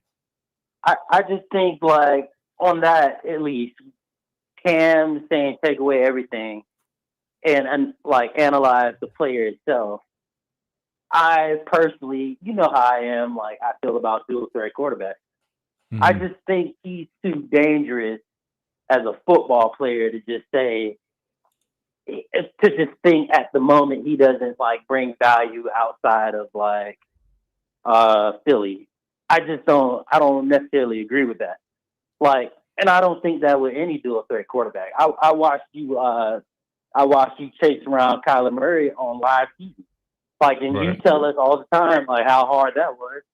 Like, I think these type of, like, players in general, like, now had he said like a normal, like, drop back passer, you take away, like, all right, I get that. Like, I understand, but, like, it's hard. I think it's hard to contain Jalen. Like, would you say it's hard to contain? Like, you play with him, like, you practice with him. Like, I should be asking you this. Like, in your assessment, like, was it hard to contain Jalen, like, when you had to face off against him? You talking about, like, in practice and stuff? Yeah, like, you seeing him every day. Yeah. Yeah, no, I mean, he definitely was difficult. I mean, I remember when he first got into or got on campus. I mean, like, and he was an early enrollee guy, and he was like playing quote unquote Deshaun Watson as scout team quarterback. I mean, no, he definitely is a very tough guy to defend. Now, I would argue, now that he's in the league, it's definitely a little bit different, right? I mean, there are times he's a little bit more aggressive with it, but you can tell, he's a little bit, smarter in those decisions, probably not trying to take as many hits at times, you know what I mean, which is what you're supposed to do. But yeah, no. I mean, yeah, he's definitely, it's interesting because Jalen's like, he's athletic, has that ability to kind of make you miss, but it's a little deceiving. I would argue, I mean, there's other guys that definitely are probably a little bit better of runners of the football than Jalen. You know what I mean? Like, I know we call him a dual threat quarterback, but if we're calling a spade, like, the way he runs the football, man, he's very methodical with it. But that being said, yeah, no, I mean, he's definitely tough. I mean, in college, he was tough to tag off on. You know what I mean? I've never tackled him. Came close to it. The way he used to keep running, I used to get pissed. I used to get mad because I'm like, dude, man, we just tagged you, man. Stop running like that. We'd be wanting to tackle him, but I get it. It's part of it. He's just trying to work on his game, keep the play going. But no, he's a hell of a quarterback. They're just different. That conversation to me just doesn't feel, that's too broad and too general. It doesn't feel fair.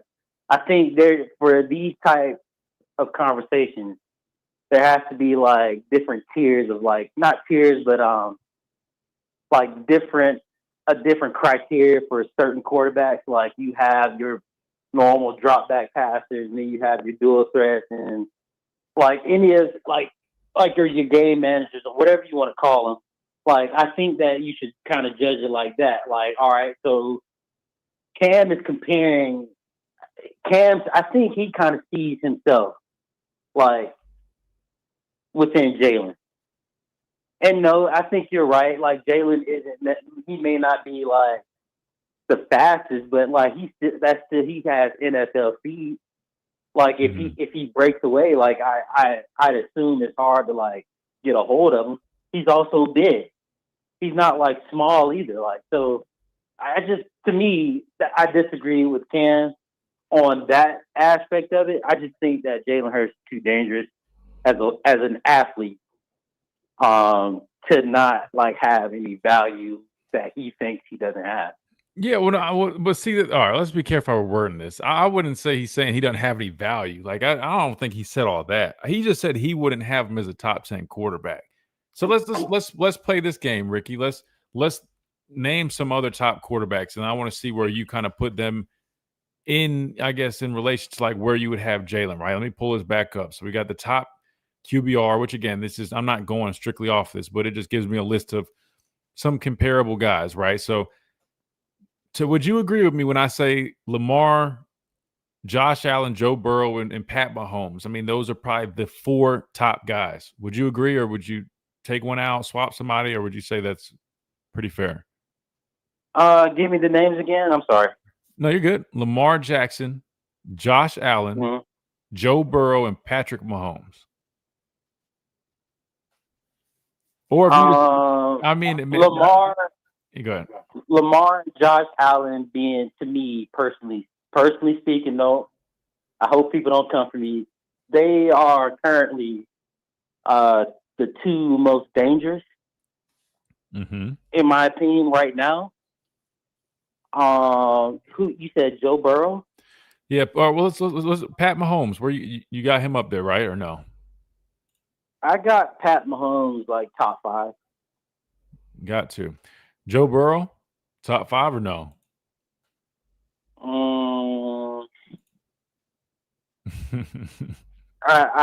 It's tough. I don't. We'll put him on the fringe for now. Wait, go ahead. If I'm being honest with you, I probably would take Jaden Daniels over Joe Burrow. All right, fair. So, would you have Jalen in your top 5 then? Because you just named your top 3 for sure. You said Burrow, Lamar, Pat, and then you just said you take Jaden Daniels over Joe. Where would Jalen fit in that list? Because you just named that's 5 guys we just named. So I got Josh Allen, Lamar Jackson, Patrick Mahomes. I got Jaden Daniels. I probably would have Jalen Hurts right behind Joe Burrow. So I have him 7. Like 6 or 7. Fair. And to me, right. Is that fair? I think it's fair. I mean, again, this is all subjective, but I think it's fair. Now the problem comes in, I mean, if we're going off of pure quarterback talent, like you look at a guy like Tua, some might argue Tua should be up there as well. Even though, I mean, again, that's why you don't just look at QBR. I mean, that's just one of the numbers. But Tua is like 15th on that. But I feel like Tua can make an argument for being, again, talking about arm talent and then just playing the quarterback position. Some could argue, but some could argue that he benefits from having Tyreek Hill and Jalen Waddle, though. You see what I'm saying? Like, So if we talking about like Dak pure Prescott, I feel like Dak Prescott, you got to show some love. I know people hate on him because he falls off in the playoffs, but from the quarterback position, playing the position, I feel like you got it. I know you got it. You look at the QBR and it's not great. I know Dak can be a little inconsistent, but I mean, Dak is a good quarterback. So playing the QB position, I like just like pure arm talent. I probably would have Patrick Mahomes. I really like C.J. Stroud. I like Matt Stafford. C.J. Stroud's a dog. I like. I know. I probably put Lamar there, like because I think he can spin it too. Joe Burrow, dude. I'm just telling you, these people. I don't think people understand. Like tackling Lamar Jackson is like. Like hopefully you guys understand this by watching it. Like he makes people look silly, but like. I'm just telling you guys right now that dude is on another level, man. You asked about Jalen. You asked about Jalen, dude. You asked about Jalen. It's literally like night and day. Lamar Jackson will literally take your ankles and you would just be sitting there trying to figure out what just happened. Notice how I gave you a different answer based on like the way you asked me the question, though. But see, that's why you got to consider what Cam Newton's saying too, though, because people hear it and they're immediately throwing in the Super Bowls again. And I know I sound like I'm agreeing with Cam. I'm not. I still think even off that metric, Jalen is easily a top 10 quarterback. But I think the problem is we start meshing too many things together, right? But Cam is definitely looking at it from just what he does as a quarterback. That's what Cam's looking at it as. Okay, then you take away the wins in the Super Bowl, like the most or probably the best QB that I've probably ever seen like in my life would probably be Aaron Rodgers. If you take away all the wins and Super Bowls and just the ability to throw the ball, like the high IQ, like Aaron Rodgers is probably the best quarterback I've ever seen like in my life, both on TV and live. You think so? You got Aaron over everybody. As you're saying, like from a talent perspective as a quarterback. Take away all the accolades, like straight up QB play. I've never seen anything like Aaron Rodgers before. Fair enough, man. I mean, look, I'm not mad at that. All the theatrics aside, Aaron Rodgers is cold, bro. I mean, take away all that arm talent, and he really. I know your dad don't like him. I get all that. I'm just saying. My dad would be going in on about the whole cave stuff, all the cave stuff. Oh, I already know I would have to hang up the phone. I already know. Oh man, Ricky, I appreciate you, man. Good stuff, man. That's solid, man. You make some good points.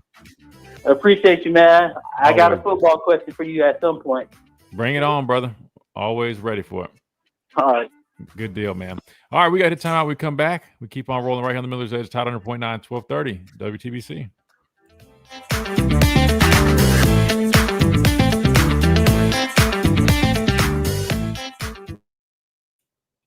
Got to ride with my dog, Jalen, man. That's when we graduated. But he graduated fast as hell, though, because I was like, hold on, I'm like 2 years older than him. I'm trying to think back. How did he? That might have been. Oh, that was my master's, but still, he got his degree really fast. People used to always be saying we looked alike. I don't really see it though. I think it's just the complexion and stuff. Maybe I don't know. Goatee. I don't know. What did Arthur say? Mahomes, Hurts, Allen, Stroud, Lamar. Solid list, man. That's solid. But yeah, man. If you get drafted early as a quarterback, bro, good luck. Now CJ Stroud did, but see, he got blessed to have a coach like D'Amico and go into a situation where like that's like one of the rare instances where you get drafted early to a team that hasn't really done too well, but they've got the right leadership in place as of recent, and it ends up being a good situation. I think if you ask any player if they could choose one coach or one place to be, I think everybody would say Houston. I've heard so much. I mean, obviously I've been around D'Amico in terms of at the Senior Bowl. He was the linebacker coach for my team.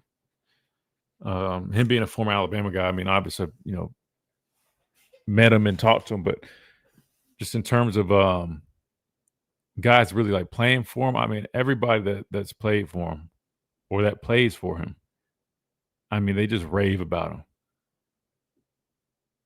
They literally rave about him. I know a lot of people are saying, oh, man, we'd love for him to take over.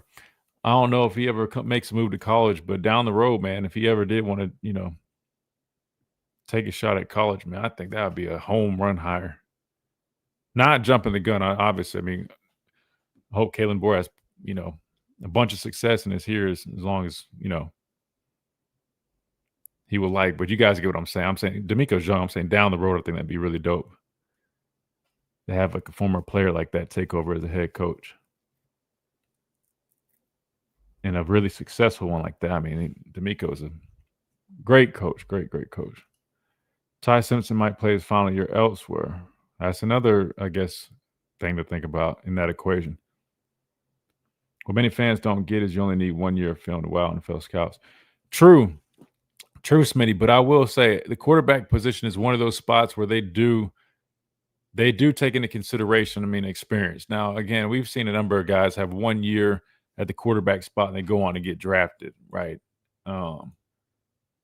It's not like you can't, but they do take that into consideration. So that's why I was saying, like, with that being the case, it's even more of a reason why he would have to have a really good year to really put himself in that first round conversation. Like, let me see who like some of these draft boards are having like for their top quarterbacks right now. I mean, obviously I can name like the top quarterbacks in college football, but let me see who are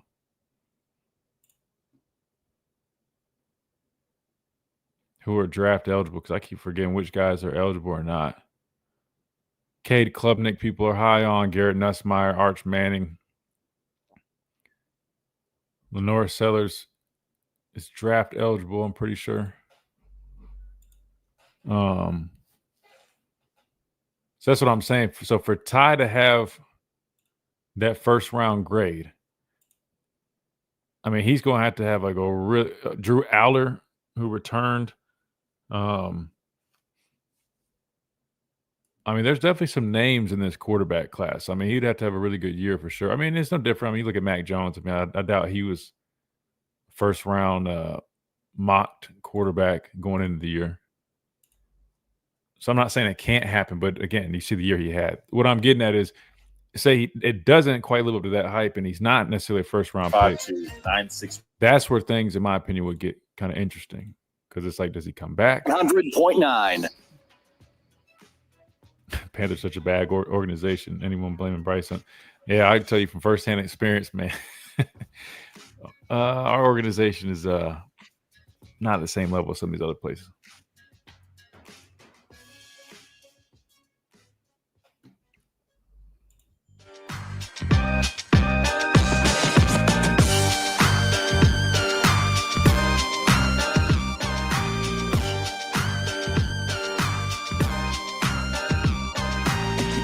And welcome back into this Talking Tuesday edition of the Miller's Edge. Tide 100.9, 1230.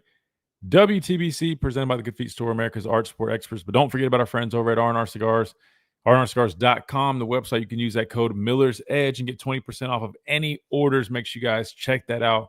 If you enjoy a nice stick, man, they got the best humidor in the Southeast. You can't beat it. Plus, if you're ever looking for places to watch UFC fights, big boxing matches, they put those on. One of the only places here in town that does that. 2703 Gary Fitz Street is where you can find them here in Tuscaloosa. The big mansion, you can't miss it. Over 160 bourbons to try and choose.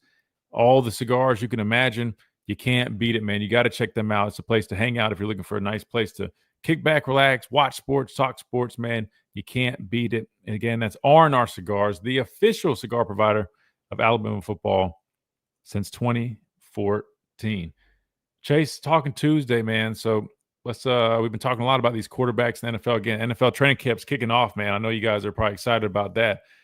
I'm looking forward to it, man. I think it's going to be a good NFL year. You know, a lot of things to look forward to. A lot of things, I guess, that are going to be, I don't know, on my radar at least. You know, I feel like last season, actually, I don't know. Sometimes NFL is kind of like, I don't know if it's just me. Sometimes it's like I'm more into it than not. Like college football, it's like I'm always into it. NFL, I'm not gonna lie to you guys. I watch it, but not nearly as much as college. But for some reason, like after last season, seeing Jalen, those guys win, like there's a lot of things I'm looking at going into this year that I'm a little bit more excited about. All right, we got a bunch of folks lining up on the phone lines. Talking Tuesday, love it. And I know we're getting close to that time, so I was gonna bring up something else, but I'm not gonna do that. That way, we have plenty of time to talk to you guys. 205-342-9904. Next up, we got Tommy. Tommy, welcome in. Hey, Tristan, how are you today? Man, I'm great. Tommy, how are you? Can't complain. Good. Good, man. Good. The quarterback deal rating, I would say he'd be in the top 5 beginning of the season because he'd been in the NFL for 5 years, Jalen. He played in 2 Super Bowls. He lost one. He didn't lose one. His team lost one. And they won one. And he got to be the most valuable player. All right. He has some great ball plays with him. Running game is awesome. Got great receiver, tight end. Got a heck of an offensive lineman. And they did have a good linebacker core. I think some of them went to free agent, but they drafted well. It'll be hard for them to repeat. But, I mean, it's just too soon. I mean, I don't know what the point. You asked me who I would take on the top 5. I would take Joe Burrows and put Jalen up there because he had played in 2 Super Bowls in 5 years of his career. And started 4.5 years of his career hasn't really been in. I mean, there's a lot of, you can nitpick and all that, but number one quarterback is the Kansas City one. He's been there a bunch of times. Mr. Holmes. He is just awesome to me. And I would hate to have to tackle Lamar Jackson. He'd be my number 2. I mean, he's stout as a rock, and he'll just leave you in his place. I mean, it's just really hard. What separates these teams that win Super Bowls is one thing: chemistry. They have that extra little chemistry. They are connecting on all cylinders. That what can put them over the top to be fortunate enough to win the big game or win the Super Bowl. That what have separated Patrick Mahomes from the rest. And Jalen them had the it factor last year, in my opinion. And that is an unknown commodity, and nobody really can put their finger on it, but it's just something the team have. And it developed over the season, and they put it together, and they win. There's a lot of good teams out there that played in that Super Bowl last year, but they really didn't have the it factor. Philadelphia did. And what about the leadership aspect that you're kind of referencing there, Tommy? I mean, Jalen's probably as good as a leader as anybody, right? And I feel like, oh yeah, look, you put that into the equation. But again, I get it. Cam's really speaking on from a quarterback perspective, like strictly what does that guy bring as a quarterback? And I think that's why it's so easy. You know, when you think about Pat Mahomes, he brings both to the equation. So it's really easy when you talk about being a top quarterback. Not only has he been extremely successful, winning multiple Super Bowls, but he's also done it while having that wow factor, while making those incredible plays, right? While leading on those drives when they got to have something, and everybody's like, you can't bet against Mahomes.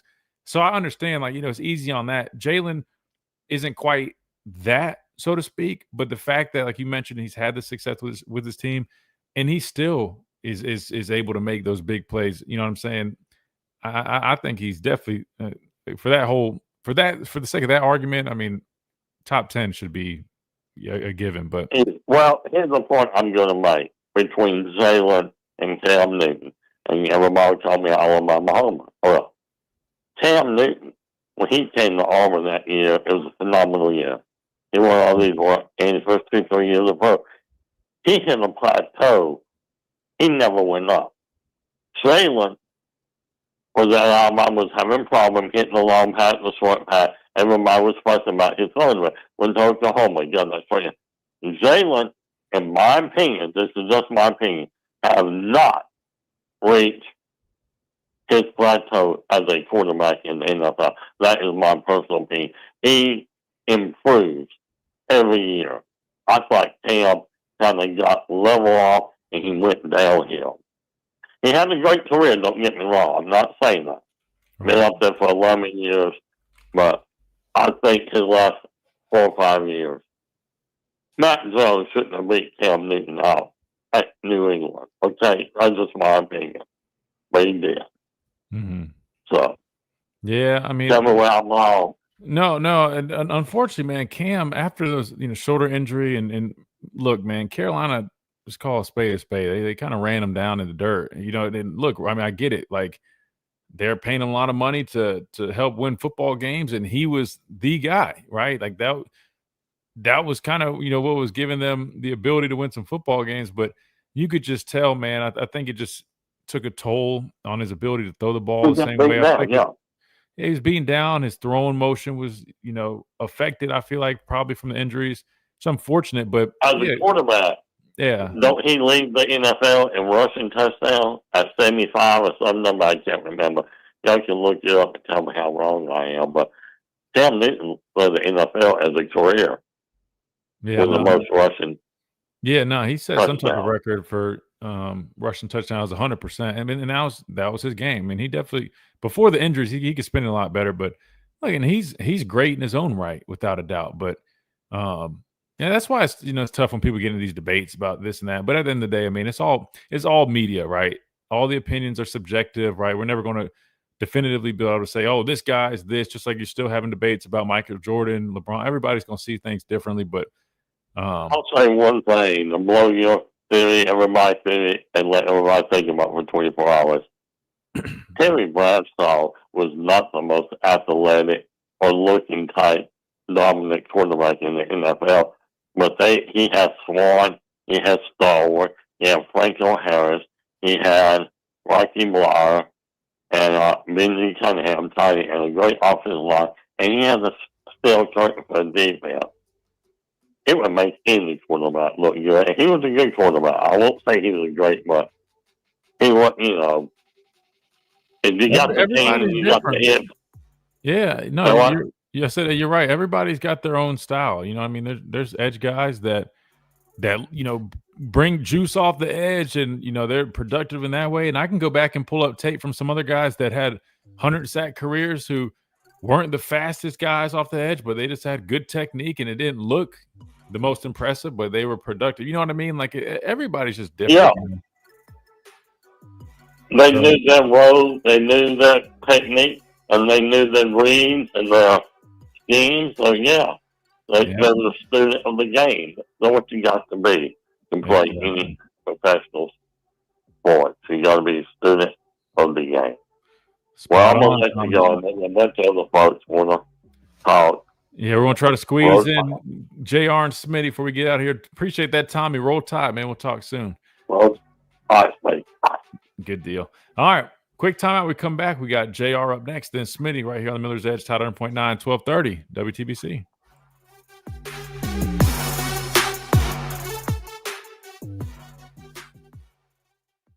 At Tuscaloosa Mazda, they are expanding their showroom to serve you better. Come see their new and pre-owned Mazda lineup, offering fuel efficiency, advanced technology, and plush comfort. Tuscaloosa Nico's Mazda, dad going to Josh back in December before they played Ohio State. Like, hey, listen, from our home, you got to get better at offensive line and better at receiver. You got to get better around him if you want us to stick around, which blows my mind that a college quarterback's dad would do that to a head coach. And I think at the end of the day, when they got into spring ball, it was still more of you haven't brought people in to make him and this offense better. Again, I don't know if that's true, but that's what I was hearing. So I don't think it was necessarily about the money. I think it was more about, is Nico going to be able to play well enough to eventually be a first pick in the draft with the players that they had around him? That was I wanted to bring that up, but we'll get to it tomorrow. But it just was kind of him talking about what he had heard about the whole Nico situation. Just sounded like allegedly the father was, I guess, kind of so fun. Everybody always, whether it's a joke or whatever the case may be, everybody thinks that there's just this I don't know what you want to call it, but this false belief that, oh, Jalen was holding these coaches hostage. They had to do this and that, which is the furthest thing from the truth. But then you hear of an actual situation where, like, a dude's dad was literally doing that, saying, like, if y'all don't bring in talent for, my son, we're going to leave. I mean, it's kind of crazy to think about. But see, then here you got people casting that blame on a kid that did not even do anything like that, not even close. There's no Lank ransom or whatever the things these people come up with. But our own fans say that, but then you have it actually going on with the dude's dad, and it's just crazy, man. 93. I'm James Spann on the ABC 3340 Weather Center on Tide 100.9. It's 95 degrees in Tuscaloosa. This is Miller's Edge on Tide 100.9.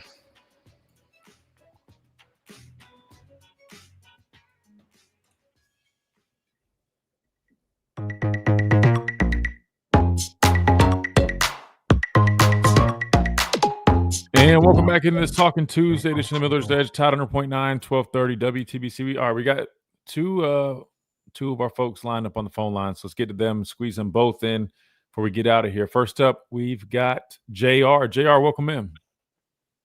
Hey, how you doing? I'm good, man. How are you? I'm doing pretty good. Hope you don't mind. I want to shift gears out of the conversation about Cam Newton and Jalen Hurts and all. I've pretty much dominated. The whole show with that topic. I want to know more about the. Well, we had a lot of people talking about it. The whole chat was filled, man. So we talked about what people want to talk about. Well, I was surprised to hear that your name wasn't mentioned in the Hall of Fame. Well, I don't play quarterback. Oh, I know. I wasn't talking about any player. But you mentioned something about defensive players, and you mentioned Derrick Henry. Oh, whoa! No, yeah, I said guys that we feel like are going to be Hall of Famers. I'm not. No chance. I'm a Hall of Famer. Well, you should have been. No, anyway. I appreciate it. Anyway, yeah, more about the quarterback that just signed on recruit. You said you watched his films and it kind of pretty much highlighted his best plays and all. The big fella. Yeah.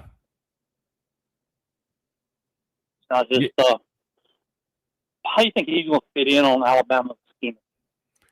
Yeah, so I mean, it's tough to say. I mean, you look at the quarterback room right now. Just have to see where Ty ends up after the season. I mean, obviously Keelan is expected to be the future, moving forward. But I would say, I mean, from what I saw on Tatum is his name on his tape, man. I mean, he's a big guy, 6'4", 235, so he's got that stature that a lot of people look for in a quarterback. But he throws the ball, very catchable ball. Looks to be pretty accurate. To me, he seems like he has pretty solid mechanics for where he's at. As a high schooler, and he does a nice job delivering the football, standing in the pocket. I mean, again, it's hard to see on tape, on a highlight tape, without watching like all. Exactly. I was just was thinking more along the lines of. All right. You there? Yeah, I was letting you started talking. I was letting you finish. That's okay. I know you got another caller on, but I'll make it quick. He seems like being the big fella, it'd be a little hard to knock down, stand in the pocket and take a lick, still make you throw. Yeah. No, he definitely is a big body guy. I mean, he can run. He can do a good job, running the football when he needs to, getting out of the pocket. I mean, I wouldn't say he's necessarily a dual threat quarterback, but he can run well enough to extend plays and offer that piece for you. But I think the biggest thing that stood out on his tape for me was his ability to throw on the run, right? I mean, a lot of guys accuracy drops a lot when guys are throwing on the run. And he's got a number of plays showing that. Obviously, there's a reason he put all those in there. I mean, he's displaying his ability to do that. And that probably stood out to me, and him just standing in the pocket, delivering some good throws. But I think he's good, a good recruit, man. Definitely appears to have a lot of good upside, a lot of potential to work with.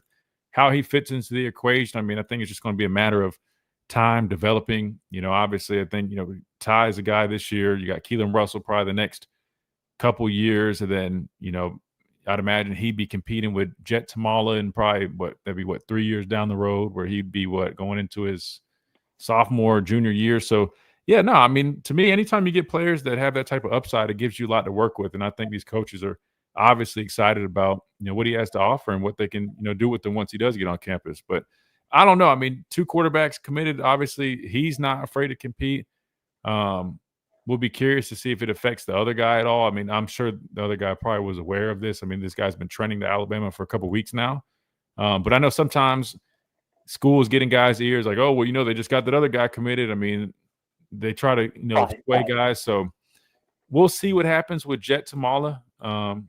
Maybe he stays, maybe he goes. I'm not too sure, but definitely probably something to keep an eye out for. Well, I appreciate it. And I'll try to get in on the conversation a little earlier next time. Yeah, you're fine. I know, but you said you had another caller you wanted to squeeze in, and I don't want to make sure you can't get to him. Oh, well, I appreciate that. Team player, JR. You're a team player, man. Take care. Yes, sir. Good deal. And we'll Take talk care. to you again soon. Sounds good, man. All right, let's go. We got Smitty up next. Take us home, Smitty. Hey, what's going on, Christian? What's up, man? Man, about the Jalen Hurts thing, I think a lot of times people, they got to frame the argument because people get sensitive. But one thing I got to say is wins is not a QB stat. If that was the case, Jimmy Garoppolo is going to the Hall of Fame. The thing people got to understand here, the Eagles don't ask Jalen Hurts to be great because he's not required to be great. The guy only threw 18 touchdown passes last season.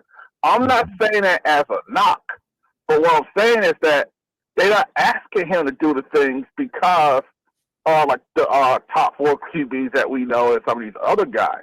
Right. And I say it's a knock. I think that should be a good thing for young quarterbacks. We also got to remember, he came in as a second-round pick with zero expectations. So everything with him is house money right now. It's like finding $20 in your pocket after you did laundry. You weren't expecting it. True. And that's a bad thing. Bryce Young was tasked to be a savior, and they want to get rid of him despite having the worst defense in NFL history. You know? Hey, don't get on my Panthers defense too much, man. Come on, Smitty. No, I'm kidding. No, I'm kidding. No. You're spitting facts. You're spitting facts. Yeah, because if I had a nickel every time Xavier Legette dropped the ball, I'd be retired right now. And so you got things like that, right? And so a lot of times a quarterback is your entry point. And I wish every young quarterback, had that same entry point because you don't have to be the savior. Because how often we see the guy tasked to be the savior and it flames out? We might see that in Chicago. So I just think that sometimes we don't knock the situation, but you have to look at it as, hey, overall talent.